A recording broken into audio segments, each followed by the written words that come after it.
Die, little bitch.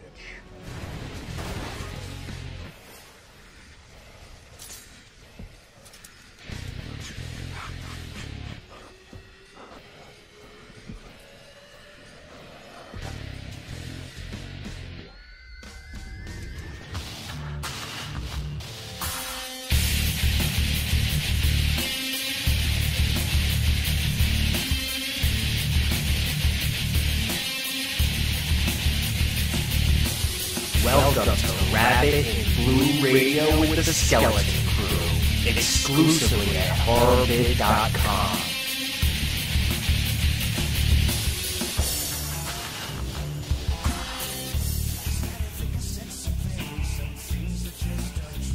Hey, what's up, everybody? This is Rabbit and Blue Radio with the Skeleton Crew. This is Alex. Michael J. And our special guest host, Dan Chase. And here we are at the movie that the world has been waiting for what was it, Mike? 16 years? Yeah. About 16 years. Freddy versus Jason. A wonderful, wonderful film that I saw in the theater twice. No, 3 times. I saw that one 3 times. Ooh, I saw it twice, Mike. You got one up on me, brother. Wow. Well, okay, let's get to some technical things that we know about this before we get into the movie itself. Now, what I always thought was really big news was that Corey Feldman actually signed, like, the rumors were that he signed on to reprise his role as Tommy Jarvis. That was rumored around January of 2003, I believe. And then supposedly he didn't end up getting the character at all because of disagreements about how he was going to be portrayed. That's interesting. I'd love to hear what that role was going to be like. Yeah. That would have been awesome. That would have taken that movie to a whole other level. Yeah. I agree. I wonder if that script's out there. We'll have to search for that one. Yeah, let's dig that up. Well, we can, but I just want to touch on Feldman first now. You said that he was disappointed or didn't like how they were going to portray him. Like, okay. Really? and all right, second of all here, he's not the best Tommy Jarvis, okay? He may be a fan, he may be a fan favorite. I don't think so. But to some fanboys, he may be that because of the simple That's debatable, Mike. That's debatable. Well, no, because people are going to say, well, he played him in part 4, da-da-da-da-da. But you know what? I mean, come on. Feldman wouldn't have the balls to get that boulder with the chain on it and throw Jason at the bottom of Crystal Lake, all right? I got to put that out there because he wouldn't. Okay, now Tom Matthews. Wait, where's my cuckoo sound effect? Yeah, seriously. I mean, really, come on, guys. Feldman brought nothing new to the party. Tom Matthews did. So Tom Matthews, first of all, should have played Tommy Jarvis in that film. Corey Feldman should have just been, and I love Corey Feldman, but he should have just been thankful to get the offer to do the film, okay? What, were they going to make Tommy Jarvis gay or something? Or did he not like Megan? Is that the problem? All right, that's probably the whole thing. This is totally ridiculous. Okay. I know that. Moving on. Okay, let's get into the Kane Hodder fiasco. Now, I have a definite opinion on this. Okay. Like I'm not the biggest Kane Hodder fan, but here's the thing. Kane Hodder not being rehired as Jason. You would think the studio executives, number one, would see Kane as a huge selling point. Like Robert Englund and Kane Hodder finally, the two guys. Kane eventually adapted the role as his own. He is the face. Oddly enough, there is no real face of Jason, but yeah. He's the he face. Embraced it at the conventions and stuff too, though. He was the face of Jason. It's just it's his role at this point, right? Really. So the reason that not having Kane Hodder didn't work for this movie is because it didn't feel like the movie we were waiting for. Like in part 1 through 6, we always associated that Jason to that movie. It was almost like each actor who played Jason added his special touches to make each movie unique. Now, they made Jason fit those movies because that's all we know, really. I mean, so we associated it that way, so it worked. Then Kane took over, and by that time, when you heard Freddy vs. Jason was happening, the thrill of getting the two familiar characters in a film together was like, you imagine Kane Hodder in a movie with Freddy. You know? With Freddy, we became familiar with his voice, his face, his movements, his mannerisms. With Kane, we became familiar with his body frame, his mannerisms also, his movements, his walk. So when they finally got together, none of those characteristics or familiar nuances we grew up with for the last 16 years and 4 movies were in Jason. It didn't feel like the culmination we anticipated. You know, instead, it was like they just dressed up someone else and just to fill in for the real guy. Well, that's exactly what they did. Yeah, like, right. You know, like, as good as some parts of the movie were, it didn't have that authentic feeling it was supposed to have. And the best analogy I could come up with is, it's like a football team. Like, I'm a Bears fan, so imagine I spent all year watching Matt Forte, Brian Urlacher, Earl Bennett, Julius Peppers, Johnny Knox, and, you know, my favorite quarterback, Jay Cutler, clobber the league all year. They beat the Packers, they beat the Lions, they beat the Vikings, and they beat whoever they got to beat in the playoffs. They make it to the Super Bowl, and then they replace everyone on the team with different guys. And then we're watching, and now, you know, you're watching everybody play this game in Bears uniforms, but it's not the guys that you watched all year. And it's like, well, what is this? It's like, I mean, of course, Kane's not as crucial to the character as Jay Cutler is to the Bears or the other players, but for what it's worth and what it is, it's basically the same difference. You know what I mean? That's why it didn't work. It's not even about, oh, he should have played it, or it lost the authentic feeling because he wasn't there. Yeah, you could definitely tell it was somebody new in the role. And exactly, you just hit it on the nose, dude. And, you know, between that and then the fan aspect, they missed a great opportunity. And it's too bad, you know? Yeah. I don't understand how movie executives would say, "Oh, really? You want to like, don't all the fans know about this guy? Isn't he like crazy famous for playing Jason? Isn't everyone expecting this?" There was a big campaign thing going when all this was going down. Right. On all the social media stuff, everybody, you know, and then when that news dropped that Kane didn't get it, there was not only a backlash from him, but obviously the fans too. So they fucked up. And, you know, this wasn't the first time this happened with iconic movie monsters. Like, by the time Frankenstein was supposed to meet the Wolfman, Karloff already lost interest in playing the part. Like, luckily... Yeah, dude, you're right. Yeah, Lon Chaney Jr. did reprise his role as the Wolfman. But when they finally got all 3 of the big monsters together, Bela Lugosi didn't play Dracula because of scheduling arrangements. You know? Like, you know, I'm not the biggest Kane Hodder fan, but I do prefer him in the zombie role. You know, I think once Part 7 and 8 happened, you know, it just worked. Yeah, I think this installment too was not, you know, obviously not a remake, but they wanted to give enough backstory. They wanted it to stand alone and not be another sequel, so it had to be its own thing, and I think that added to it too. I love the movie, I just want to say, but I definitely see what you're saying with this, because I totally agree. It's just you gotta have that continuity, not in the sense where look or anything, because I love his look in this one and it's different from all the other ones. I'm not talking about that. I just mean if you're gonna make a fan movie, you gotta add in what the fans want, and when you ditch that altogether, it's almost like a big FU, you know? So. Dude, but here's why that's illogical. It's the point of this movie is that you're bringing someone one group of people love and someone another group of people love together. The point is that your guy will be in this movie now against the other rivalry, the other rival of that genre. So how does it make any sense to say, well, let's make this stand on their own? I think the point of having these two people meet is to have them meet. Why have someone else replace them and meet? What good is that? There's no value in that. You know what I mean? Yeah, I don't understand it. I mean, it doesn't mean it ruined the movie, because I'm going to say a lot of great things about this movie. Right. I don't think there was a bad thing about the movie. Well, there you go. Except It felt more like a nightmare movie, though, than a Friday the 13th. That's one thing I was going to get into. Was this a Freddy movie or a Jason movie? Clearly, Freddy. Yeah. Oh, dude, definitely, hands down.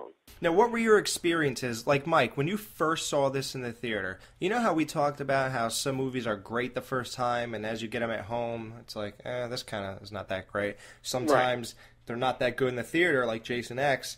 Then you get home, you watch it a couple times, kind of grows on you. What did you think about this when you watched it? I was all for it from the opening of the movie. And then, like, as it just went on, I was loving it. I was a little upset that the scene with Catherine Isabel in the shower, that it really wasn't her naked and she had a body double. That was kind of disappointing. Yeah, it's funny you mentioned that because I was going to say the reason you like the opening, of course, is because the chick who pulled her shirt open on the dock. No, I don't like her. Her boobs are too big. Oh, too big. Yeah, we forgot. Oh, okay. What did you think? think? Yeah, they are. It's like, Mike? And, like, she wants to go swimming or whatever, and she's, like, looking for the boyfriend, and then all of a sudden Jason, like, just impales her on the tree. I'm like, yes, good. Kill that big boobed bitch. You know, what doesn't make sense about that, I guess we'll get into some what the F moments right now. Yeah. Okay. I'm in the understanding that, or under the impression that Jason is dead, and he's somehow dreaming still, and then Freddy invades his dream, makes believe he's his mother, and just says, "You can't die." And suddenly this corpse just inflates with fresh new lungs and a heart. And well, because Jason was in hell, and yeah, he was he's dreaming in hell, in hell. and Freddy says, "I had to search the bowels of hell, and I found him." So maybe that's Jason's hell. Maybe that's what hell is. Right. Is stuff like that. You who knows? But. If my hell is that I dream about big titted girls all night, then I'll go to hell. Hell, whatever you want to call it, purgatory, stuck in a fucking thing that loops, whatever. But that's how I interpreted that. Was he was in hell and Freddy found him down there. And who knows if it was like a dream or was it hell? I have no idea. I went with it though. I thought it was a good logical way to go about that. You did? Yeah, I mean, as opposed to what though? Just a lightning bolt again? Yeah, let's have another lightning bolt. I mean, but really though, how many ways can you make Frankenstein, Jason rise from the dead? So I thought it was great. Freddy invades dreams, so like you said, whether it be dreams or hell, because Freddy's supposed to be in hell too, correct? So it just I bought it. It made sense to me, as much as these movies can sometimes, Right. So you gotta just kind of go with it, like, oh, okay, they're both in hell. Well, it looks like a dream to me too. And and that's another thing. It didn't make sense with all the kids changing faces, and it was just obviously Freddy was manipulating that. But it's just like you said, you don't know what's really going on. But like I said, I didn't question it for a second. I just went with it.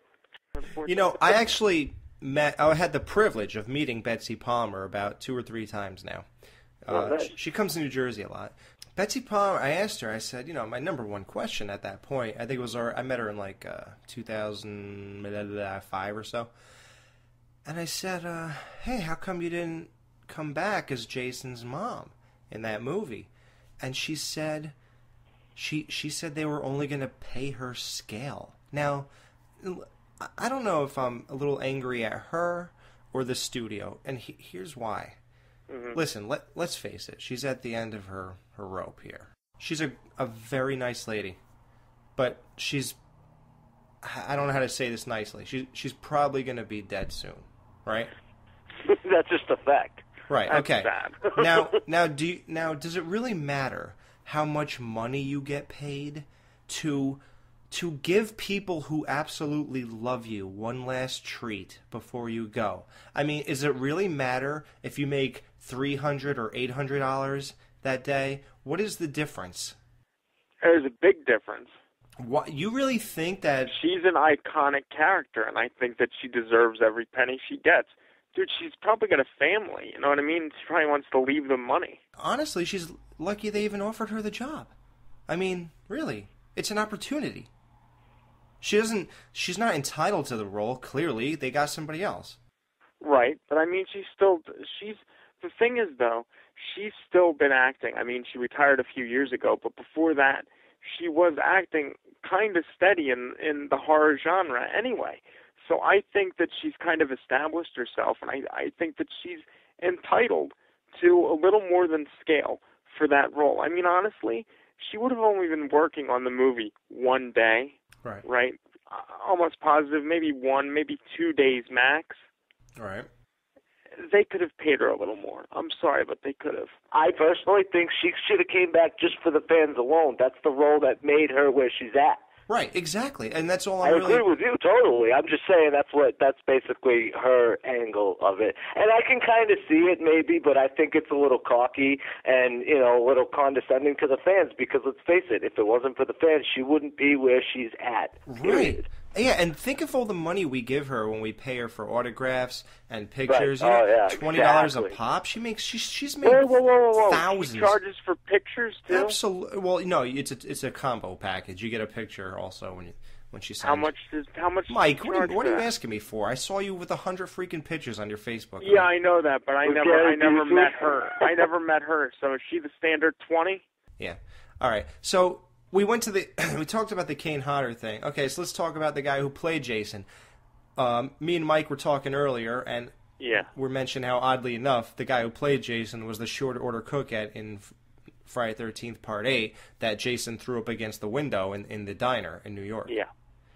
Now, I bet Kane Hodder wishes he could reshoot that scene a couple times. I would love to see that happen. Yeah, I think you would throw him a little harder these days. Yeah, break his back. And I actually met both these guys, and Ken Kirsinger. I never met Kirsinger.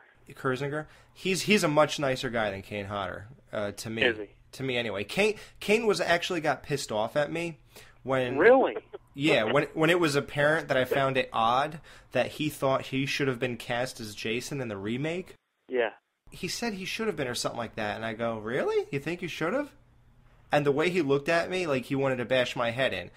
Did he already sign your whatever by that point? Luckily he did, but unluckily we did not take the picture yet where he chokes you. Oh, yeah, God. exactly. So he squeezed, I'm going to guess, a little harder than most people, because I think most people would probably complain to the manager luckily I took it like a man. And Freddy, what do you think of Freddy? He's finally a little bit dark again. He's not the comedian he was. I mean, he has a couple one-liners. Yeah. But what do you think about him being more closer to Part 1 and 2 now than he has been in how many years? 20, 25? I don't know. Love it. Absolutely love it. Wait, I heard a oh. No, I still got the vibe that he kind of reminded me still of, like, the Nightmare 4 Freddy. Especially when he's like, got your nose. Yeah. Or, how sweet, dark meat. Well, I think it was a good balance of that and, like Alex said, going back to the darker stuff, too. I thought it was perfect. I thought they portrayed both of them perfectly, Jason and Freddy. Now, Freddy, like you said, it was Freddy's movie, man, and a lot of the dream sequences and all of that stuff, that's all Freddy setups, and that's what people love, you know? And I think that's why the series is so popular, you know? And it's just... add that with Jason, and it's going to be a home run, man, you know? And the thing is with Freddy in this movie, too, it's almost like him and Jason built up to so much, like the whole movie, to where the end battle scene, it just felt so fucking epic and iconic. Right. Do you know what I mean? Yeah. So just the way they did it and how Jason came and swooped in and stole Freddy's kills and how, you know, it just seemed so organic that I loved it and I thought it was great. And how they intertwined Freddy's dream sequences with the real world and how, you know, you got to really come up with a pretty decent script in order to make this work. They could have easily fucked this movie up, and I thought they did perfect with it. You know, I thought they killed it. They gave good, it really was good writing. But here's the thing. Okay, you talked about Freddy, or we all did. Now, Freddy has such power over Jason in this movie, though. Clearly, they were drilling it into our heads that Freddy is just one evil son of a bitch, while Jason was kind of caught up in the circumstances of being a mongoloid who's extremely upset over his mother being offed. Therefore, he feels it's his right to kill 190 people. Yeah, So, I feel you're right. yeah. So clearly, Jason was the victim. That's what they make it seem. Yes. Now, how do you feel about that? We go from a badass kind of rebel. I don't know what do you want to call him, but to to a victim. That was one thing that I didn't like about the movie. And that's because, and I know it was probably, the main reason I think they cast Kurzinger in the role was for his eyes and his emotions. And I mean, the thing is, Jason was an emotional character in that movie, and I think that kind of took away from the soulless killing machine that we knew ever since zombie Jason came to be. Right. But that's the thing, though. He was out of character. Yeah, you're absolutely right, entirely. Alex. I hate starting it off like this because I'm just trying to be a little technical here. Well, yeah, that's what we do here. Yeah, but the truth is, I enjoy the movie. I really do. I really do. And I'm going to say a lot of nice things. I don't know. Maybe I should have started off the little things that are weird to me later.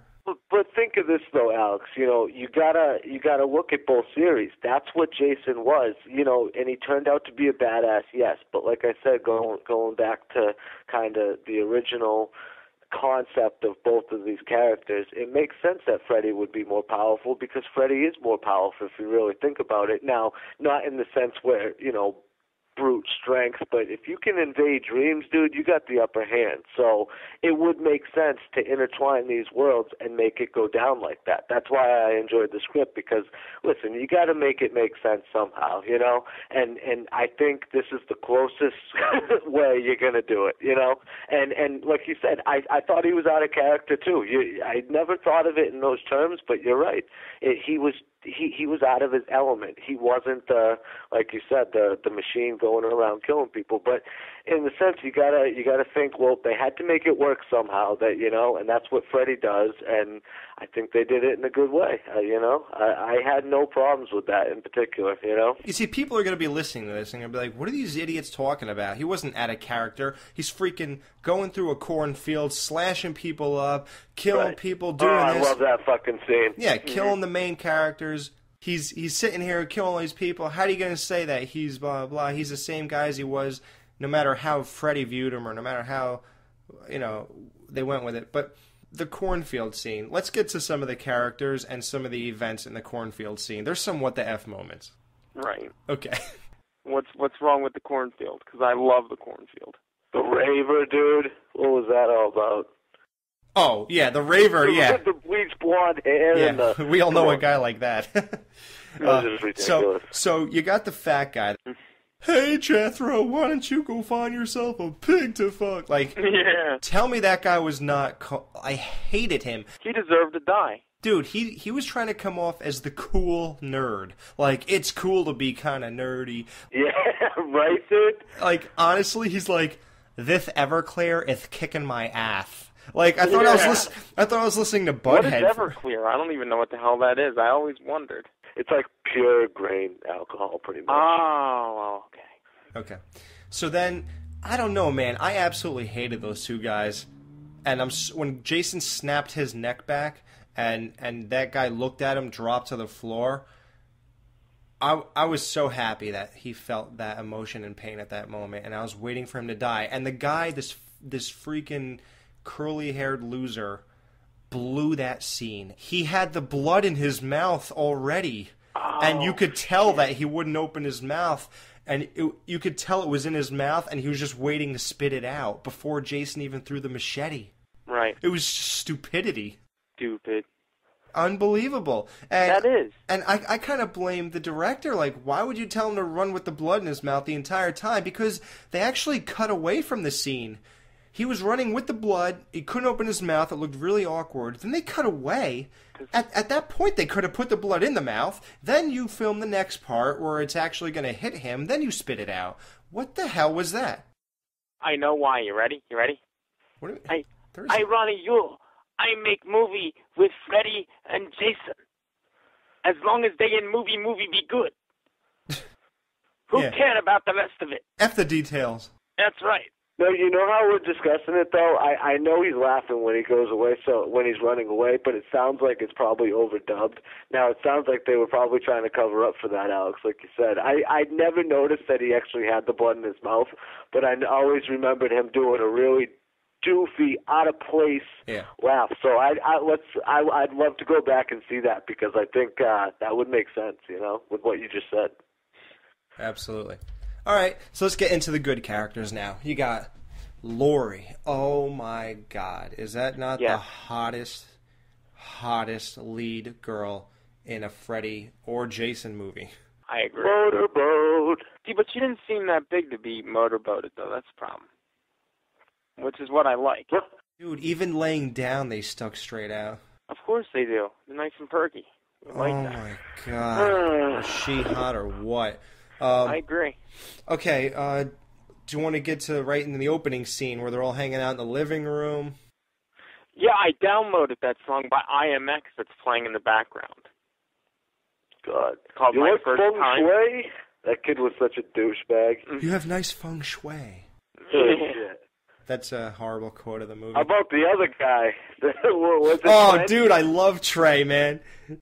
Dude, Trey is the greatest asshole in these movies. He's like, babe, don't make me ask you twice. Yeah. It's not even like a future wife beater. He's like a wife beater in this movie. He's the classic verbally abusive guy who's in a relationship with a girl who's way too hot for him. Yeah. He did not deserve her at all. No, her face wasn't really hot, but if that Who, body... Catherine Isabel? You think her face is hot? I don't think so. Yeah, are you kidding me? I want to look at it. Little plain Jane. I disagree. Yeah. But if her body was that real body in the shower, which it wasn't, if it was, though, he does not deserve her. Oh, of course. I know, right? Well, and I gotta say, he hit that death that follows right then and there. Yeah, oh, here we go. Probably one of the best deaths ever. Oh, my God, the greatest dude. is she runs out of the house in a towel when she discovers the body. Well, that was kind of hot, though. That was hot. Yeah. I love how he's holding on to the beer, too. That's classic. Yeah, he wouldn't let go of the beer. Hell, I wouldn't... Dude, if it was me, I would have taken one more drink of it. Oh, dude, exactly, How do you have time, though, dude? You freaking breaks your back. You're dead. Well, there was a little time between the stabbing of the spine and the snapping of the bed. Yeah, dude, not much. There was time for a swig. You'd get midair, because you'd be in so much pain, you'd get midair with the beer and probably dump it on yourself because you didn't have... and can I address something too, gentlemen, too? What's that? Do you guys party with anybody that just rolls to parties with a flask? I mean, really, honestly. I don't party with anybody, so I have no idea what that is. It's not a sociable thing, really. Like, you know, flasks are kind of for, like, serious alcoholics. Or wasn't that weird? Or if you got to get into a concert or something, but why would you roll up to a party and be swigging it right in front of a girl like Laurie? So, what's going on? Like, that's just the biggest fucking... I hated that character, and I was so happy when he got his head handed to him, or his dad's head handed to him on a plate. Dude, let's talk about that. That was the biggest what the F moment. What the hell kind of shit was that? I mean, nothing made sense about that entire scene at all. First of all, let's go in order here. You got Freddy. Okay, the guy falls asleep. Freddy shows up at the end of the street. That was really cool. I like the effect where the shadow comes up, goes to stab this guy, doesn't kill him. But what is with Freddy talking to the camera so much? What the hell is this? He's going to explain, he's going to give us a play-by-play of what's going on. The beginning was one thing, but yeah, dude, you're absolutely right. He's like narrating the whole movie. Oh my. That's why I told you, dude, it's fucking Nightmare for Freddy. Yeah, you're right. Dude, he's like, it is. I don't have enough power yet. I guess they have to be more scared of me. Pretty soon, after they get afraid enough, then I'll have the power. For now, I'll let Jason have some fun. Of course, I'm exaggerating, but that's what it felt like. Well, no, that was the dialogue, but I'll tell you what happened. Here's the thing. Like I said, you want Dark Freddy, you watch New Nightmare. You want cheesy Freddy?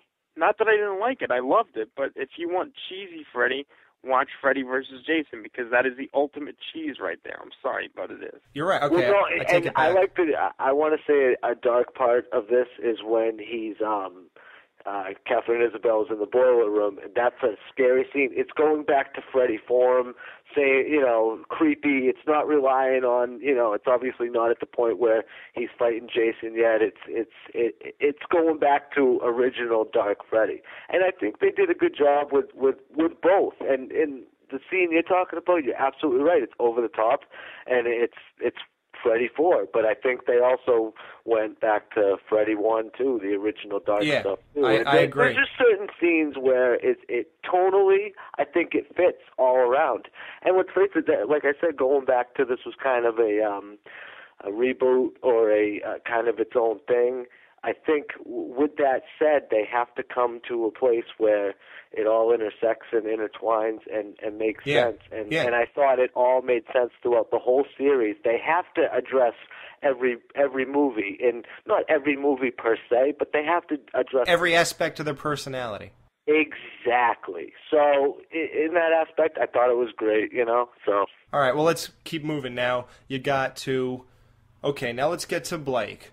Okay, so he wakes up from this ridiculous dream where Freddy talks to himself, or to us, sorry. He looks at his dad, and his dad has this dumbfounded look on his face. All of a sudden, he nudges him or something, and his head leaps off of his neck, and you got these clear machines pumping sprays of what look like Kool-Aid out of his head, and this guy catches it, turns, and Jason goes to hit him, and you could tell that the position of Jason's body and arm when he swung at this guy, it was not even going to connect.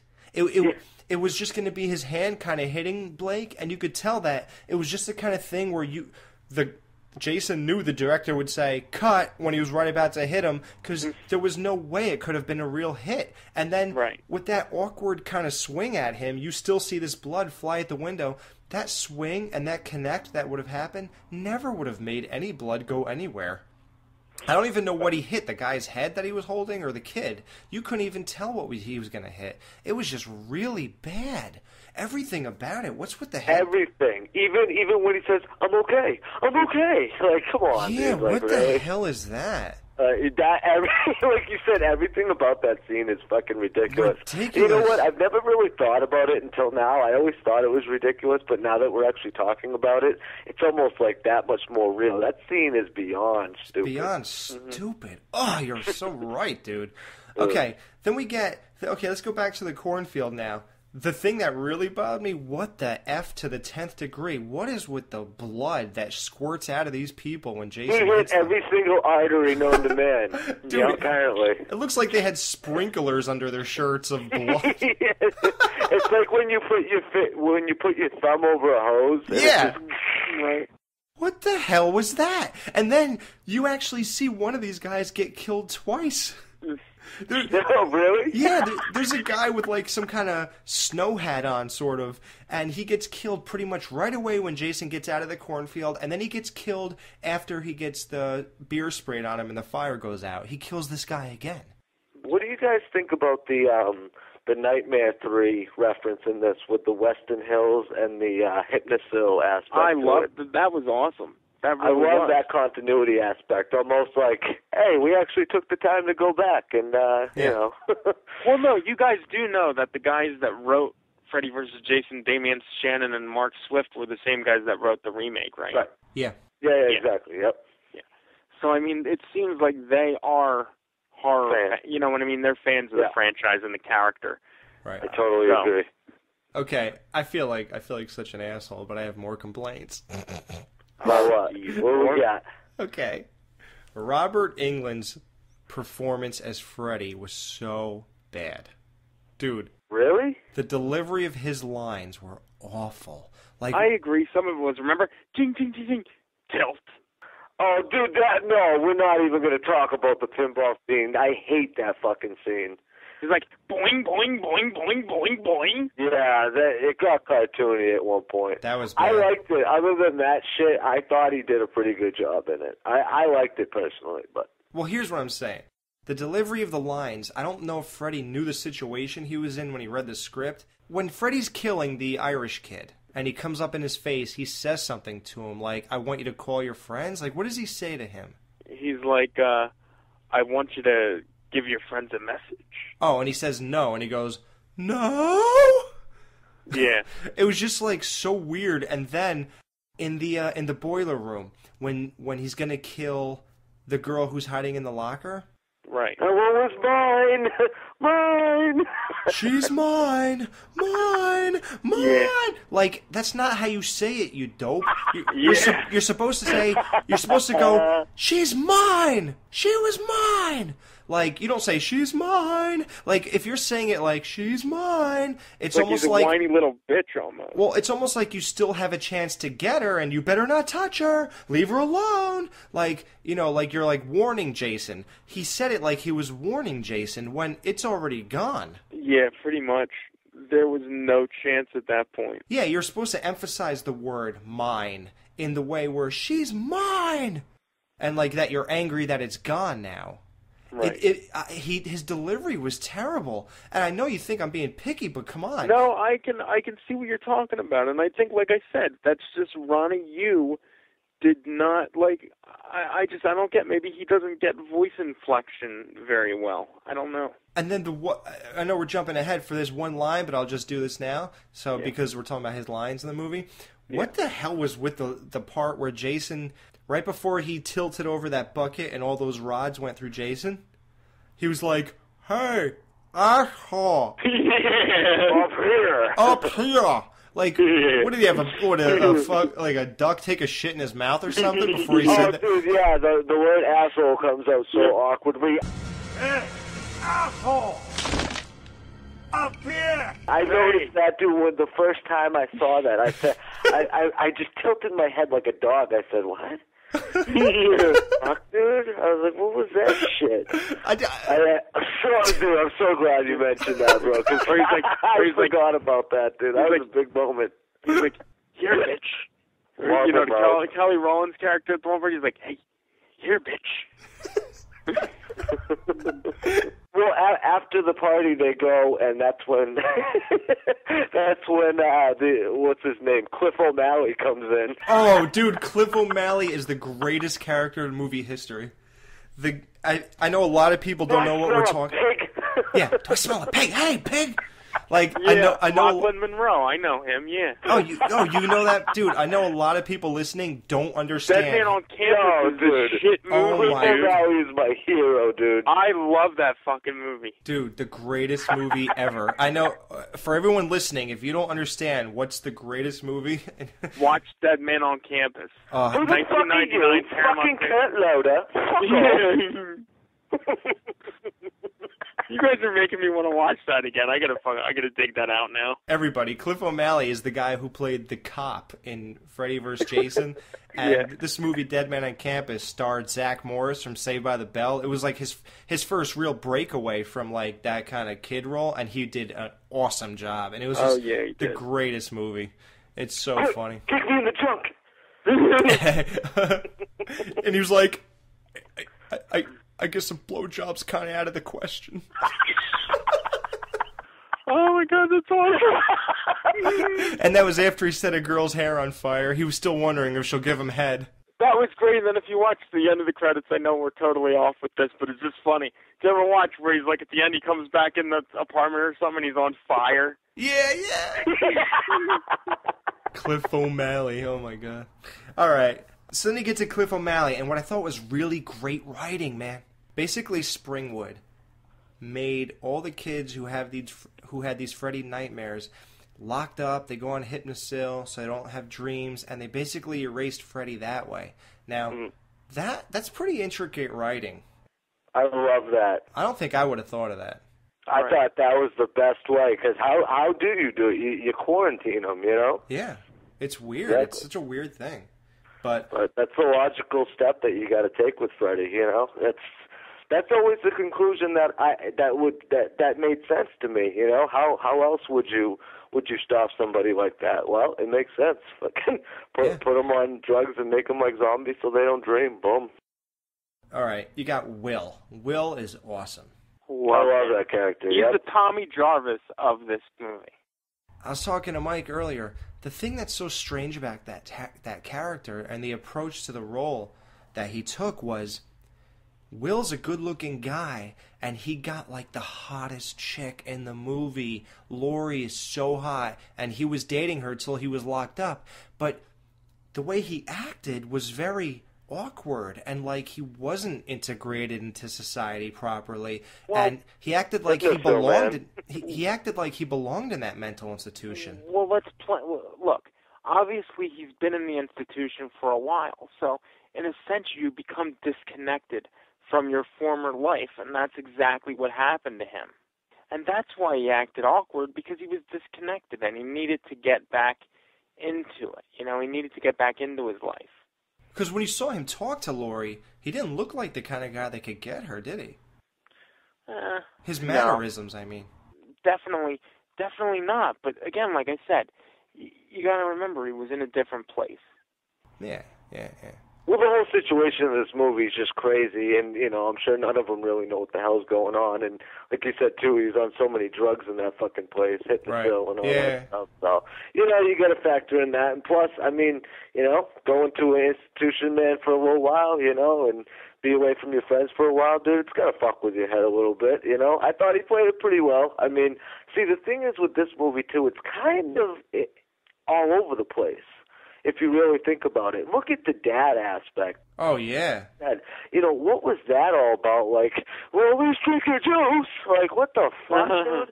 Like, I get it, but it just didn't, like, fit, man. Like, it seemed like they were trying to cram a lot into it. That's not to say I love this movie. That's true. That's a good way to say it. They try to cram a lot into it. That and just other little things in this movie where it's like, that's weird. Right? They didn't have to do that. I was liking the characters like the other kid. What's his name? The little kind of geek kid. Plays in Fanboys. Linderman. I like. What did you guys think about him? I didn't like him. No, I always like Linderman in everything he's done. Or the character Chris Marquette, the guy that played Linderman. He died honorably. You know, he was. I thought he would have. Yeah, you know what, Dan, you're right. That won me over. What? When he died honorably. Dude, that was one of the only emotional scenes in the whole movie. That's right. It was. I agree. I feel bad that he didn't end up with Kia. I wish he would have. Right, and that whole relationship was nice too. You know, she felt bad for him because he was I like that whole situation too with the whole teenage drama they seem to sneak in there too between all of this other crazy shit they got going in this movie. I thought they hit that right on the mark. I thought that was nice, you know, like you said, right. Him and Kia, and then, you know, but like I was saying, you know, going down the character list, dude, one of my favorites that I loved was fucking Freebird. I mean, we haven't even talked about Freebird yet. Oh, yeah, the pothead. Isn't he like Silent J or something? Or yeah, but exactly. Sure, not Silent Bob. Oh my god. Well, sorry, I'm not that big on Kevin Vetterman or whatever his name is. I know. Kevin Eastman. What's his name? I'll pretend I didn't hear that. Kevin Smith. Smith, yeah. You know, I saw the movie once. What do you want from me? Okay, Kia. Kia, I think, is like not that great of an actress. It was kind of corny how she was trying a little too hard to be cool. Yeah. I didn't like her character. Not really. I didn't hate it, though. I thought she, you know, Kelly Rowland coming from Destiny's Child, it was like her first acting gig. I can't pick apart somebody's first acting gig. I mean, she's the one who got hired. I'd blame it more on the studio than her. She did a good job, I thought, you know? The hospital scene when all the kids... With the electrocution of Cliff. Yeah, that's true. Dude, I swear to God to you, I'm not freaking kidding you. I felt very bad when he died because I love him so much for Dead Man on Campus. What did you think of the security guard that was at the hospital? You know, that basically Jason kind of like walked over, like crushed with the door. Oh yeah, that was cool. What did you think? Because I had a Donald Pleasance flashback. I thought he was a Donald Pleasance lookalike. I didn't even notice that, Mike, because I'm not all into Donald such as you. Well, you'll have to go back and check it out because I'm sure you'll see it. I think you'll see. You know what I feel bad about? In our last episode, we completely glossed over the kill where Jason cuts that dude in half, and he's crawling on the floor, and his body's leaking blood, and it's just from his like chest, and there's nothing else under his chest. Oh yeah, Right. we missed that one. And the reason I'm bringing that up, Freebird, right? Yeah. That's how he dies, right? Didn't Jason cut him in half? Yes. That was an awesome kill. Yeah. That was pretty crazy. And I guess that hospital scene had a lot to it, man. How about after they get Jason with the hypodermic needle and he's in the back of the van and they're trying to, like, they think he's dying and they go to give him, like, mouth-to-mouth and take it out. I was like... Oh, dude, that disgusting mouth. Tell me that mouth of his didn't look exactly like Jason Part 8. It did, Oh, but you couldn't yeah, really see dude. it. Yep. It did, right? Through the whole movie, it seems like these kids are right on with exactly what they got to do. Bring Jason to, bring Jason to Crystal Lake so he has home field advantage. They knew exactly what they knew. Way too much for this movie. I don't care how much you know about everybody. That's but how is bullshit. that They just learned who they were 20 minutes before that. They didn't. But the thing is, they didn't know they had to bring him to the thing. They didn't know they had to bring him to Crystal Lake for home field advantage for the whole movie. That wasn't learned until the library. It was 10 minutes after they just learned who fucking... No, that guy was real. That guy at the party, he was real. Like, they just learned right before they went to fucking Weston Hills. Yeah, but that's why they went to Weston Hills, because they knew. No, Mike, they went there. Didn't they go there because they needed those drugs to not dream about Freddy?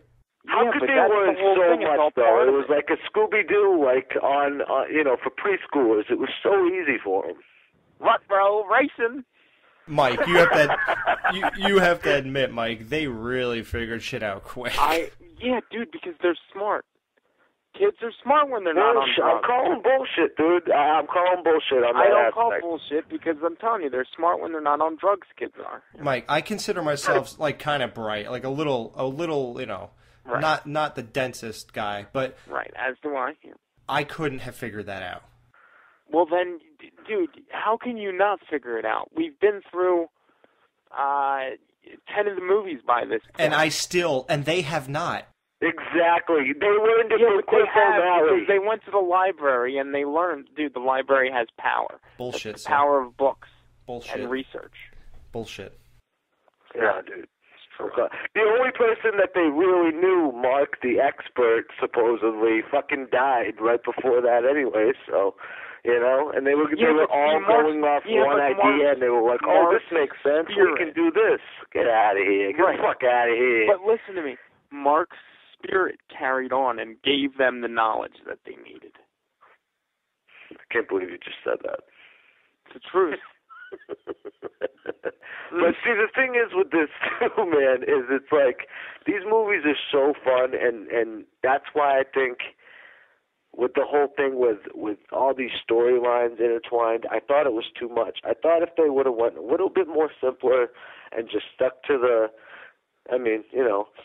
script, really. I mean, I hate to say it like that, but if they would have just simplified it a little bit, I thought it would have been a lot better. Like I said, I love the Weston Hills and the hit to fill aspect, but it just seemed like how about, like, I hate to go back to the thing again, but when they were in Weston Hills with the worm, I mean, that worm was was cool as shit. Like, come on, man, we got a fucking Freddy and Jason, man, and we got a bong-smoking worm. Yeah, that was so stupid, Mike. It's awesome as anything, dude. No, it's cool, dude. It's cool for a fucking sci-fi fucking movie at 3 o'clock in the afternoon, bro. It's not cool for fucking Freddy versus Jason. I don't want to see that shit. That's what New Line wanted this to be, one of those type of movies that you sit down with your buddies and you smoke up with. Oh, fuck off, Mike. All right, ready? Let's get more into... And listen, guys, if anyone's listening, I think we have, 3 listeners? There's only one left now after that debacle. If anyone's listening to this, we're not exactly ripping apart this movie. We're just talking about it. You know what I mean? The movie. It's fun to talk about weird things or things that don't make sense. It's just more fun to do. Because these movies don't make sense in general, so it's fun to be like, what the fuck, We have the best time. We wouldn't be talking about these movies if we didn't one way or another love the shit out of them. Exactly. Now, you have to understand that and just go with this, because it's just better that way. Trust me, it's so much better than us going, wasn't it great when Freddy was like part 1 and the that goat... sounds like me. I know. No, I'm just kidding. And there was a goat at the front door. Remember the goat? The goat in the hallway. Oh, goat. Remember the goat in the hallway in part 1 when he was dragging her body? You know, like, you don't want to hear people do a show like that. It's just more fun this way. So please, we're not making fun of this movie. We're just having fun here. Exactly. You know? Disclaimer. So let's have more fun. Ready? What the hell was with Jason being afraid of water? Now, That I know was awesome. Dude, Stupid, listen, dude. Mike, he walked through water to kill people in part 3, 6, 7, Yeah, but 8. this is a different Jason. This is look, the Jason in Freddy vs. Jason is not regular Jason, is not zombie Jason. This is sympathetic Jason. And that is out of character. Well, it was, in his defense, though, it was in a dream, and Freddy was technically going after the little kid, Jason, and basically digging into your deepest fears. That's where that fear of water came from. You know what I mean? So that's kind of plays on what Freddy does. Yeah. He gets in and he, you know. You're right, I look stupid. Oh, that's all good. It made no sense what I just said. Okay. Hey, listen, you do a long show like this, you're bound to say stupid things. Now, Right, yeah. okay, how about this? What do you guys think of the recreation of Jason's drowning in the movie? They even put that sack on his head like part 2, man. That was an awesome nod. Oh, I love that part, yeah. I love that part. I wonder how much they had to pay Paramount to get the rights to use that sack. Oh, please. I didn't picture Jason's drowning being that way. And what the hell was with the 2 counselors having sex up against the cabin? Kids were right around when he was drowning, so any kid in their right mind, unless they're really stuck-up, mean little bastards, would have jumped in the water to save the kid. Exactly. And what was he wearing? What was with those dirtbag sweatpants and that baggy shirt? It looks like what I wear on a weekend when I'm not going out. I know, right? Like, he was dressed like me on the weekends. What I wear every day. I love that sequence, though, dude. It was so cool to see it back at the camp and kind of took you out of the movie for a minute. I love that scene. I thought it was one of the cooler scenes because I know I've talked to both of you about this too, how, you know, what I expected the remake to be and how they should have went, you know, even further back than the original and done a little bit more backstory and showed, you know, the whole Jason getting picked on at the camp as a kid. I think it's a great story. Not maybe the whole movie, but, you know, you could do a 20-minute, maybe half-hour opening of how that happened. And to see it portrayed in this film, even for a second, how they did it, I was loving it. Yeah. And Mike, I know you're very emotional, and you cry during, like, you cried during the opening of a movie when you see the Dimension logo. Dimension? Correct. Good Lord. That would have made Freddy vs. Jason an even better movie if it was a Dimension film. Just ignore that. Ready? Now, this even tugged at my heart. This was the first movie where you ever felt an emotional attachment to Jason when he's paddling in the water and Laurie goes, Jason Voorhees? Like, didn't you feel like, oh my God, that's him? It's really, you know, didn't you have that little emotional? Oh, dude, absolutely. No, I cried at the end of the movie, not that piece of shit. Dude, that scene is so badass, though, when Freddy comes up from the water and fucking right on the dock. Oh, my God, I love that. And they fuck with the film, dude. Wow, dude, you want to talk about an awesome scene that was, huh? Mm-hmm. Cinematic masterpiece. Mike, what is your problem with this scene? I like the part before that where Freddy's like, I told you this bitch was dead on her feet. You know, Mike, come on. Don't you have something? Don't you have any depth to you tonight? What's wrong? I do, but it's just that part to me is not emotional. The part that was emotional was when Linderman died. That was emotional. When Kia died, that was emotional. Even when at the end of the movie, when Jason came out of the water carrying Freddy's head. That was emotional. Oh my! But, you see, this is ridiculous. But something like that, where Mongoloid Jason is getting picked on, who cares? We all knew it happened. Okay, Dan. In part 1, Jason's character, like we talked earlier, he was dead, right? Yeah. This kind of brings me back. That scene brings me back to part 1. So let's jump back to episode 1 for a second here. Okay. Right. I always thought when Brenda heard Jason yelling for help, remember that scene in part 1? Yep. Yeah. It was really I always thought that it was really Jason's ghostly cry, like echoing through the night air every Friday the 13th at Camp Crystal Lake. That was one of the creepiest scenes of that movie. Yeah. Yeah. I never believed it was Miss Voorhees just trying to trick Brenda. No, yeah, but it never. was. I totally agree. Yeah. Yep. Like a ghost haunts a house. I felt like every Friday the 13th in the night, you'll hear those cries. You know how they say sometimes you could still hear him calling for his mother. I think that's what that was, and I think that adds such a whole nother dimension to that movie. But yeah, I totally agree with that. I'm getting chills. Yeah, exactly. Now, a scene that gave me chills in this movie. Let's get to that. When Freddy realizes that he's in the real world now and turns around and looks at Jason and that music hits. Or something like that. Oh my god, dude. Badass, bro. I got chills galore, and I was like, let's get ready. My boy is gonna whip your corny ass. Let's go. Hold on a second, Dan. Popcorn was flying in the theaters at that point. Did you say you got ass? What? I thought you said you got ass, maybe during that scene you got ass or something. Not that I recall. Oh. He's cool, but he's not that cool, Mike. There was a room full of people. Oh, okay. No, that was The Devil Wears Prada.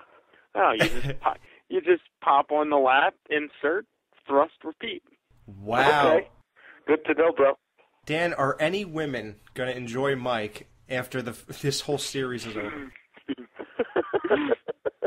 I mean, next question, please. Yeah, next question, please. Okay.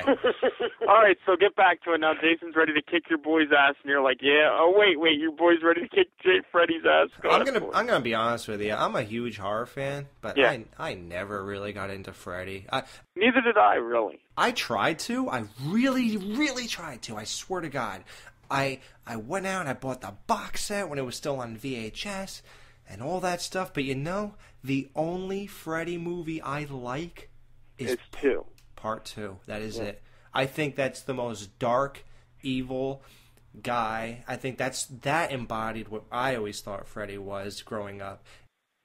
And Mark Patton was freaking awesome as Jesse, and the whole story and the way he came out of your body. Oh my! And then, dude. That was just the greatest movie ever. That was such a great interview when you got to interview Mark Patton too. But yeah, thanks. Yeah, that was our last show on Horror Bid, and for 9 months until we started this thing up. And yeah, maybe me and Mike were talking. Maybe I'll put that interview up one day if anybody because I'm sure a lot of people cycle through this site and they probably didn't hear that. So yeah. Okay. See, the thing about this movie too, though, guys, is it's at the end there when it's the battle and it's on, like you said, there's just such an excitement. It's almost like, okay, we're selling the fact that it's a matchup. I remember even the promotional things they were doing a weigh-in and everything. Oh, yeah, remember that? Yeah. So to hear that guitar riff come in, holy fucking shit, like we were saying. But after that, it was such a badass battle scene, and we got to talk about that because some aspects hey asshole up here, that was actually that was a better delivery just now. Yeah, but it's stuff like that was over the top. But overall, dude, and when they're on the dock and just the whole thing, and then how they incorporated not just those two, but you got the teenagers, quote unquote, still trying to take care of business like any other slasher flick, whether it be Freddy or Jason. So I love how it wasn't just those two, because you got, whether you love or hate both of them or, side with one or the other, you got to have that other aspect to where, let's face it, they're both still evil motherfuckers. And if it was just them at the end, it wouldn't have had as much, what's the word I'm looking for? Gusto, Impact. I think. Impact.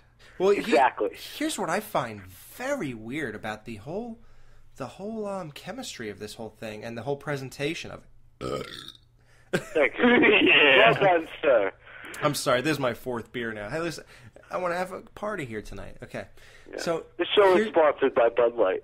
Actually, Miller Genuine Draft. That's right, MGD all the way. MGD, son. MGD, baby. All right. So here's the very interesting thing, I think. This is a New Line Cinema, of course. It's Freddy's thing. We all know that. Yep. Mm-hmm. But Jason was made to be the hero just from being the victim. Like, in our minds, they wrote it for us to root for Jason to overcome the evil guy.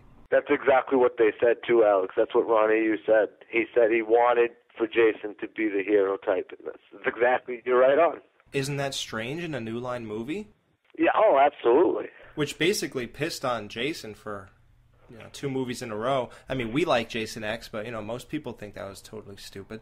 But I think, though, with the whole aspect of Freddy just dicking on Jason the whole movie and him having the upper hand, for it to be evened out at the end, and then have him, like you said, be sympathetic. And you notice in that scene, too, he fucking starts running.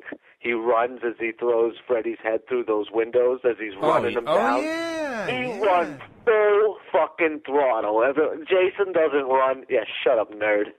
You're right. I never noticed that. So they were saying that, too, basically, like, that just shows right there. Jason's pissed. Jason fucking wants Freddy's head, and, he gets it, but, my argument in the next episode, the remake, was going to be, a lot of people said, oh, why is he running? He don't run. My argument was going to be that most casual fans are only familiar with the zombie Jason. Right. Exactly. He doesn't run. In part 6, at most, he sped walked. Right. Yeah. Like he doesn't run. So I think that's all what he people... does in part 2, Baghead. He's fucking running through the woods, running. Yeah, and Jason ran after Chris in part 3 in that dream when he broke through the door. Yeah. And Ted White, when he's running in part 4, they all run. They all run. So when he's running after, when he's trying to decide between Tommy and his sister, and he runs after her, get out of here. Watch a fucking movie.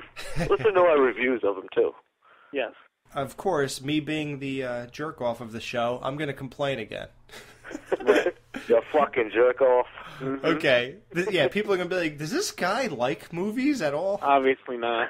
No, listen, I do, but like we explained, it's just better to talk about problems. Welcome to the Player Haters Ball. Hey, listen, you know that when you meet somebody, like the best way to communicate is just bitch about things. Oh, absolutely. Yeah, that's just how it works. That's how it goes. That's the way it works. Okay. I have a couple of problems with the fighting scene. Okay, yeah. Well, I have a few, too. Okay, yeah, good. Okay. I have none. Of course you don't. Oh, dude. Okay, how come they clearly give the full advantage to Freddy in all of the dream fight sequences? Then, you also make Freddy sort of the better fighter in real life. What the hell was that? Why is he doing all these jump up and knees to the stomach and elbows to the back and kind of really beating the shit out of Jason? He throws the rods through him. He's hitting those propane tanks. And Yeah, Jason finally gets him back kind of on the dock, but I think even after that it's even because he fucking puts his his glove through his fucking heart or through his chest, and he finally does catch up. But you're right, Freddy totally has the upper hand when he's fucking just stabbing him, like you said, jumping up, stabbing him, fucking up there, then he's down, stabbing him. He's killing him. It's almost like quicker with the speed, and yeah, you're right. He had the upper hand. Where the hell was Jason? Where was Jason's shining upper hand part? I mean, he had a few good little moments, but damn, like when he dragged him through that window, like you were talking about, you were like, all right, this is gonna kick ass. But then, what the F moment? Jason takes one arm and throws Freddy 50 feet in the air. What the hell was that? Yeah, exactly. Dude. So stupid. Well, how he got caught on those things, how Jason got caught on those things in fucking midair. It was just Looney Tunes shit at one point, dude. It was like, you know, and then I thought actually the rebar falling was a pretty cool thing. Like, I thought, obviously the delivery, as we've gone over many times now, was fucking ridiculous. But when that went down, that was cool, dude. How it went right through and then he fucking pulls it right out. Like, it was a gore fest. And that's another thing, you know, between all the kills, and we talked about the most ridiculous kill ever with that kid, you know, Blake there. But, you know, you look at that aspect at the end, dude, where it's just like bloody, gory. It was almost like, yeah, here we go. Now we're in a fucking slasher movie. And I got to say, it held its own. You know what? That blood was way over the top, but I kind of enjoyed it, though. It was a monster fest, you know? It was made to be, you know, two fucking evil motherfuckers. How do you, you know, it's not going to end nice. And I think that when they went over the top at the end, you know, and even with Freddy's claw at the end there, you know, coming through him and all that, that was so badass, dude. It's just raw, ruthless. It's everything you would ever want to see between a match with these two. And they lived up to it. They really did. And they could have cropped out and you know, gone half-asking it or whatever, but no. Like, you know, maybe like Laurie Strode chopping off Michael Myers' head in H2O. That's fucking shocking, you know, stuff like that. Stuff like that you remember. And that lived up to it, and this lived up to it. And there's a lot of movies that don't, so that's why I loved it. They ended on the fucking best note ever. Such a high note in that movie. Those battle scenes are so memorable. All right, Mike, who do you think won in the end? Jason. Well, what about the wink? Is that basically telling us this was all it was all in vain, and really Jason didn't win anything? No. I think it's you being ambiguous and saying, haha, this is a horror movie. Yeah. No, the wink Stupid proves horror that movie. there's going to be a sequel. Yeah, exactly, the sequel that never took place. That should have. So what did you guys think of Jason's look? Because we talked about the two-eye aspect, too. There's a little continuity thing. It was horrible. Other than that, yeah, he had like a lazy eye. Other than that, though, I loved the way he looked. I thought it was pretty fucking badass. Like, that was pretty much quintessential Jason, if you ask me. But it was, the back of his head was a little too dark. It was like all black, and it seemed like, you know, you talk about, but it makes sense, I guess, if he was in the ground for that long. But then again, that doesn't make sense because the body would be decomposed at that point, so. Going back to what is Jason, is he dead, or who knows? You know, we could talk about that until the fucking cows come home. Did you guys like the overall look of him, other than those two little things? Well, not little, but those two issues. No, Mike says no. I didn't like the look at all. Not at all. Dan, I agree. I don't like him at all. I honestly, I don't like any of his looks in any New Line movie. I think he looked perfect in part 7, 8, 4, and 2. I think Jason Goes to Hell. I know that Justin thinks he looked awesome. I thought he looked terrible. I agree. The Uber Jason was cool in Jason X. The other one was just, I didn't get it. I didn't like it. Yeah, I agree. A little too much clothes or something. I don't know. And the mask, he kind of looked like he was on the Mighty Ducks or something. Like it looked like a duck. It looked weird. His mask in part 10 or whatever looked weird. Yeah. Okay, let's go to kills. Let's talk about the greatest ones. Of course, you got the one stabbing on the bed, snapping the bed up. Then you got, okay, how about this? The double impalement. The girl in the cornfield, very reminiscent of part 2. Oh, love that kill. I was just thinking about that, dude. Then he flung the guy 50 feet, and I don't like stuff like that. Like I said, when Jason threw Freddy with one hand 50 feet, I don't like it. I don't like when you throw people. I think it's unrealistic. I don't care that you say that Jason's strong. That stuff is stupid. I want it to be real, man. I don't want. Of course, I'm talking about a guy who comes back to life 50 times. I want him to be real. Right. There were a lot of, like I said, Looney Tune, fucking Roadrunner, Wile E. Coyote moments in this movie. So, it was just a lot of it was over the top. But, see, here's the thing about this movie, though. I think it was kind of meant to be just, like, a really fucking fun time while adhering to, a lot of, like, the things that we're saying, I think we're touching on a lot of cool things and stuff that they went back with, but they're also kind of going in a new direction to where, all right, guys, we got Freddy and Jason. We're going to kind of go all out with this. Whether you like it or hate it, I kind of respect it for what it is. It doesn't take itself that seriously to where it'd be like, oh, this is, I'm really into this and I'm trying to fucking follow the story. No, they had fun with it. They were fucking throwing each other around, fucking throwing rockets at each other. It was meant to be lighthearted, I think, to a certain extent. You know what I mean? Yeah. Right now. I appreciated that. All right, what'd you think of Kia calling Jason Christmas sweater wearing faggot, and then he points to Jason, turns around. This makes no sense to me again. He hits her with a machete, but instead of cutting her in half, it actually propels her into a tree. I don't get that, but okay. Let's suspend disbelief here and just say, what do you think of the kill? I hate that kill. It doesn't make any sense, like you said. It's stupid. No, I like it. I thought it was neat because it's like all of a sudden it's like Jason is like all powerful, and she probably didn't weigh a thing for her to be able to go. I loved the setup for that when Freddy does the little turnaround. That's great, dude. That was fun. That's fun. Classic. Yeah, it makes it fun. Yep. When you do stuff like that. Originality of storyline, I give it a 10. 10. Absolutely well thought out. I couldn't think of it. Like I said, if I watch a movie that I could have thought of, it's not that good. Yep. Good point. Yep, couldn't have thought of it. So. Right. Hottest girls. Like I said, Monica Keena. So freaking hot. Her lips, her face. Catherine Isabel. Yeah, Catherine Isabel. Even though it was a body double, I couldn't get a read on her because of that. So I'm going to go ahead and say she's just okay. Because I don't want to get credited for saying she's hot. Since it's not since that wasn't a true picture of her.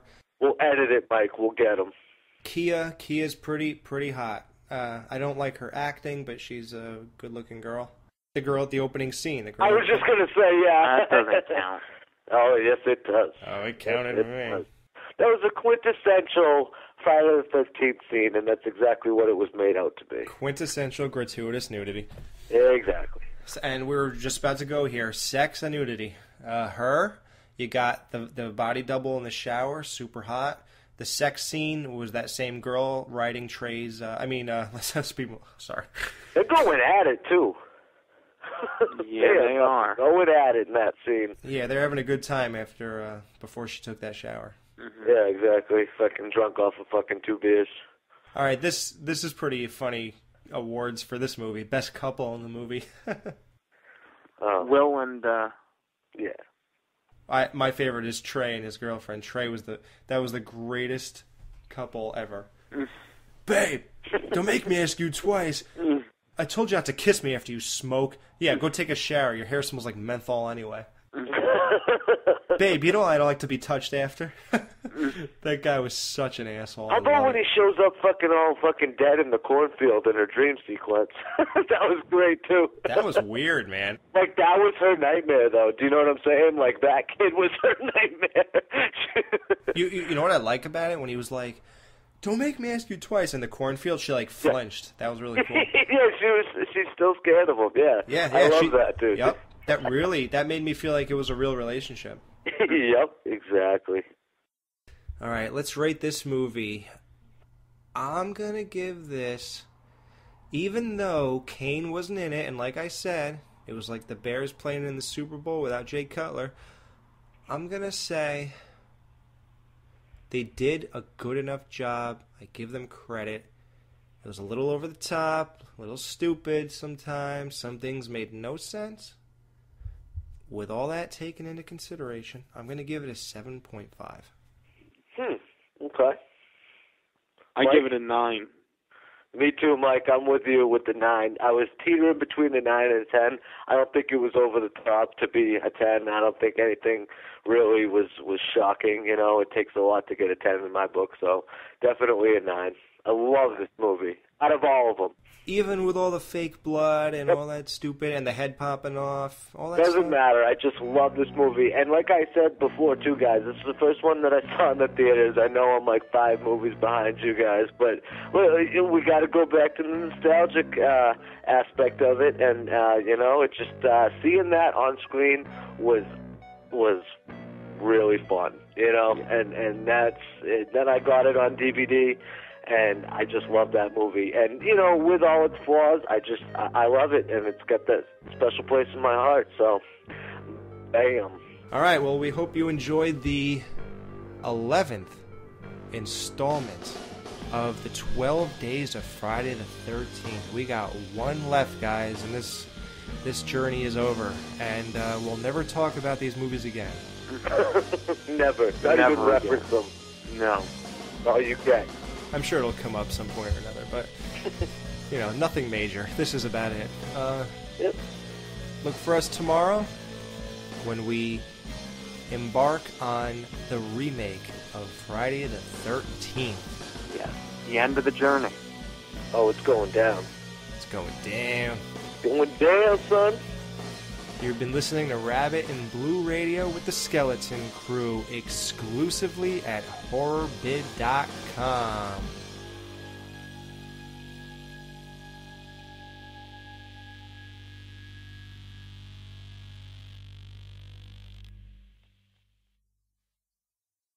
We grew up with for the last 16 years and 4 movies were in Jason. It didn't feel like the culmination we anticipated. Instead, it was like they just dressed up someone else and just to fill in for the real guy. Well, that's exactly what they did. Yeah, as good as some parts of the movie were, it didn't have that authentic feeling it was supposed to have. And the best analogy I could come up with is it's like a football team. Like, I'm a Bears fan, so imagine I spent all year watching Matt Forte, Brian Urlacher, Earl Bennett, Julius Peppers, Johnny Knox, and my favorite quarterback, Jay Cutler, clobber the league all year. They beat the Packers, they beat the Lions, they beat the Vikings, and they beat whoever they got to beat in the playoffs. They make it to the Super Bowl, and then they replace everyone on the team with different guys.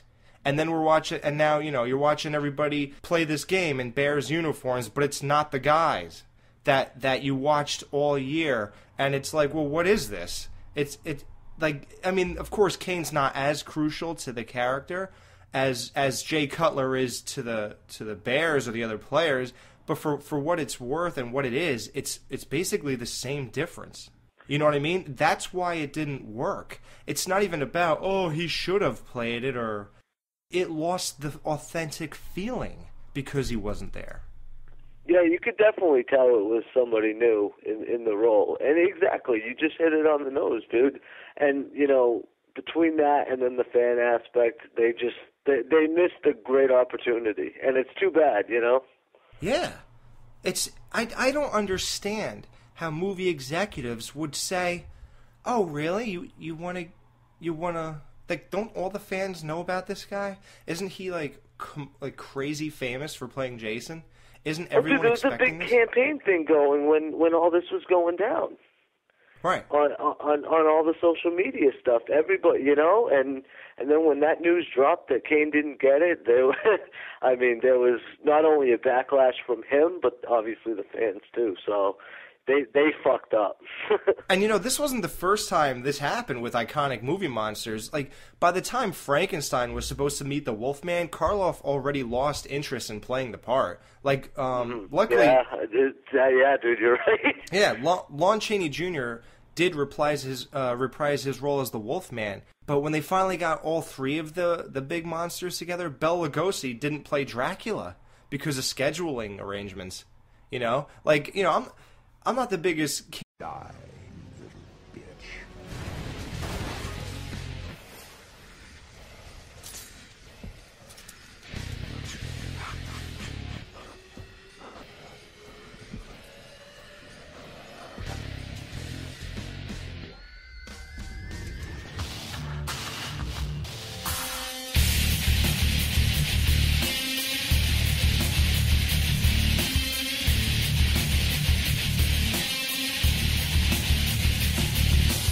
Welcome to Rabbit and Blue Radio with the Skeleton Crew, exclusively at horrorbid.com.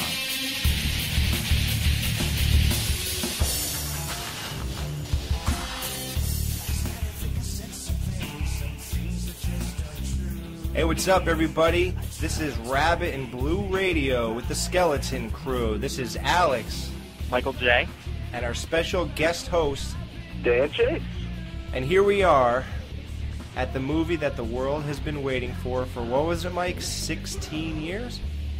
Yeah. About 16 years. Freddy versus Jason. A wonderful, wonderful film that I saw in the theater twice. No, 3 times. I saw that one 3 times. Ooh, I saw it twice, Mike. You got one up on me, brother. Wow.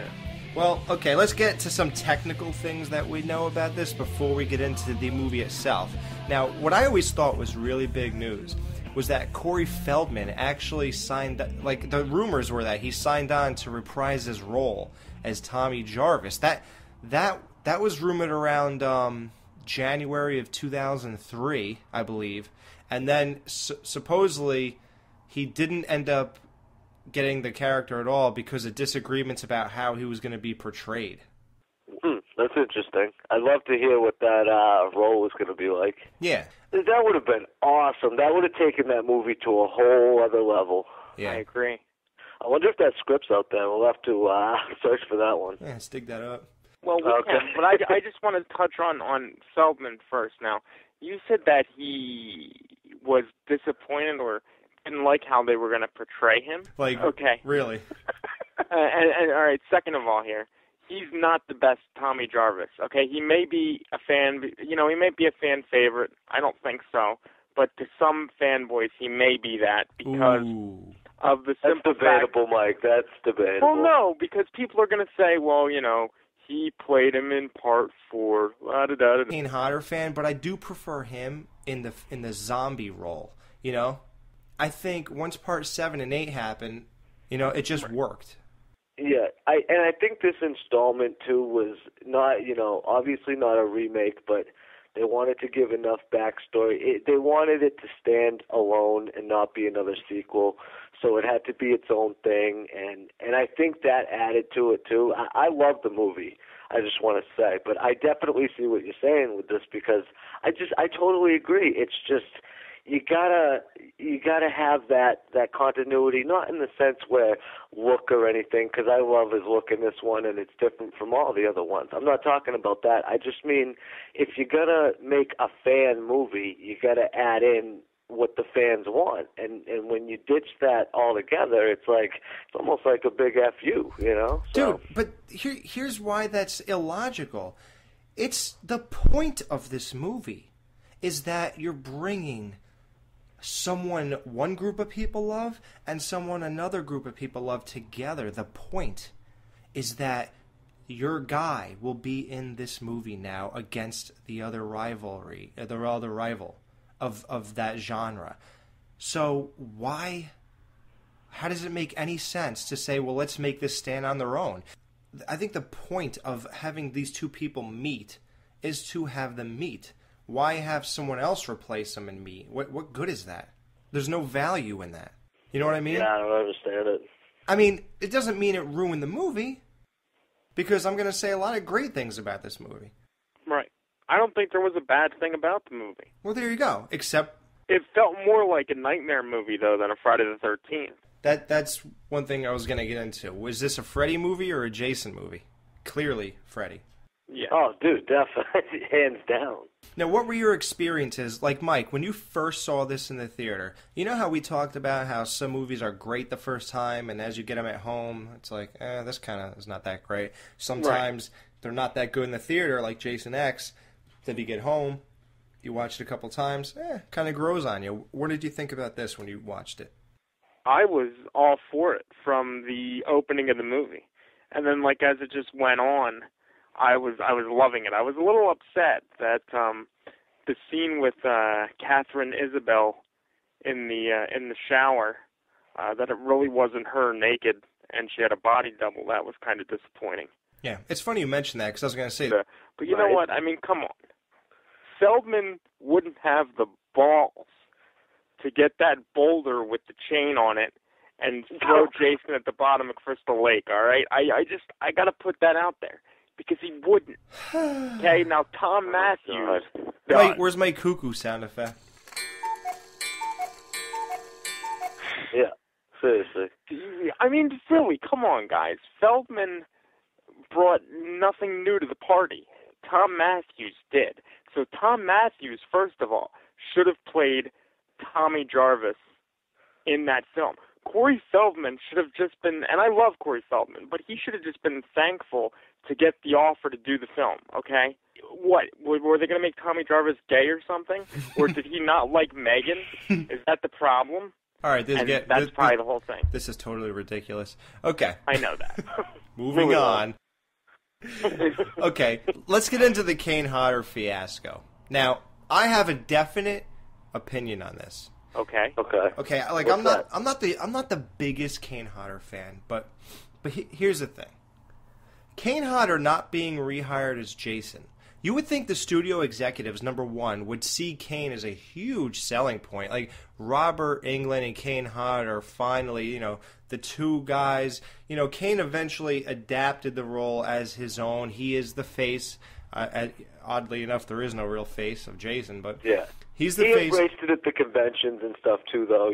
He was the face of Jason. It's just, It's his role at this point. Right. Really. So, the reason that not having Kane Hodder didn't work for this movie is because it didn't feel like the movie we were waiting for. Like, in part 1 through 6, we always associated that Jason to that movie. It was almost like each actor who played Jason added his special touches to make each movie unique. Now, they made Jason fit those movies because that's all we know, really. I mean, so we associated it that way, so it worked. Then Kane took over, and by that time, when you heard Freddy vs. Jason was happening, the thrill of getting the two familiar characters in a film together was like, you imagine Kane Hodder in a movie with Freddy. With Freddy, we became familiar with his voice, his face, his movements, his mannerisms. With Kane, we became familiar with his body frame, his mannerisms also, his movements, his walk. So when they finally got together, none of those characteristics or familiar nuances. The reason you like the opening, of course, is because the chick who pulled her shirt open on the dock. No, I don't like her. Her boobs are too big. Oh, too big. Yeah, we forgot. Oh. Okay. What did you think? Yeah, they are. It's like, Mike? And, she wants to go swimming or whatever, and she's, looking for the boyfriend, and then all of a sudden Jason, just impales her on the tree. I'm like, yes, good. Kill that big-boobed bitch. What doesn't make sense about that? I guess we'll get into some what the F moments right now. Yeah. Okay. I'm in the understanding that, or under the impression that Jason is dead, and he's somehow dreaming still, and then Freddy invades his dream, makes believe he's his mother, and just says, "You can't die," and suddenly this corpse just inflates with fresh new lungs and a heart. And well, because Jason was in hell, and he's dreaming in hell, in and Freddy says, "I had to search the bowels of hell, and I found him." So maybe that's Jason's hell. Maybe that's what hell is. Right. Is stuff like that. Who knows? But. If my hell is that I dream about big-titted girls all night, then I'll go to hell. Hell, whatever you want to call it, purgatory, stuck in a fucking thing that loops, whatever. But that's how I interpreted that. Was he was in hell and Freddy found him down there. And who knows if it was like a dream or was it hell? I have no idea. I went with it though. I thought it was a good logical way to go about that. You did? Yeah, I mean, as opposed to what though? Just a lightning bolt again? Yeah, let's have another lightning bolt. I mean, really though, how many ways can you make Frankenstein, Jason, rise from the dead? So I thought it was great. Freddy invades dreams, so like you said, whether it be dreams or hell, because Freddy's supposed to be in hell too, correct? So right. so it just, I bought it. It made sense to me, as much as these movies can sometimes, Right, So right. you gotta just kind of go with it, like, oh, okay, they're both in hell. Well, it looks like a dream to me too. And and that's another thing. It didn't make sense with all the kids changing faces, and it was just obviously Freddy was manipulating that. But it's just like you said, you don't know what's really going on. But like I said, I didn't question it for a second. I just went with it. I actually I had the privilege of meeting Betsy Palmer about 2 or 3 times now.